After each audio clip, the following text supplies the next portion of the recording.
Hello Ananya. Hi sir. আচ্ছা অনন্যা, তুমি যে কোনো ফোনের স্ক্রিনের পাসওয়ার্ড আনলক করতে পারবে? হ্যাঁ স্যার পারবো। কিভাবে করবে? এর জন্য আমাদের গুগল ওপেন করতে হবে। এখানে আমাদের সার্চ করতে হবে ডক্টর ফোন, এরপর এন্টার প্রেস করতে হবে। এরপর ডক্টর ফোনের প্রথম ওয়েবসাইটটি ওপেন করতে হবে। এখানে ফ্রি ডাউনলোড অপশনে ক্লিক করে আমাদের সফটওয়্যারটি ডাউনলোড করে নিতে হবে। এরপর সফটওয়্যারটি ইনস্টল করে নিতে হবে। এরপর ডেস্কটপে এসে সফটওয়্যারটি ওপেন করতে হবে। এখানে মাই ডিভাইস অপশনে ক্লিক করতে হবে।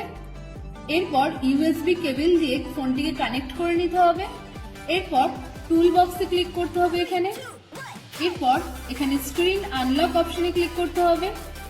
এরপর ফোনটি যদি আমাদের অ্যান্ড্রয়েড হয় তাহলে অ্যান্ড্রয়েড অপশনে ক্লিক করতে হবে, আর যদি ফোনটা অ্যাপেলের হয় তাহলে iOS অপশনে ক্লিক করতে হবে।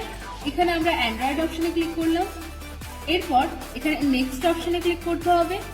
এরপর ফোনটি যে কোম্পানি সেই কোম্পানিটিকে সিলেক্ট করে নিতে হবে।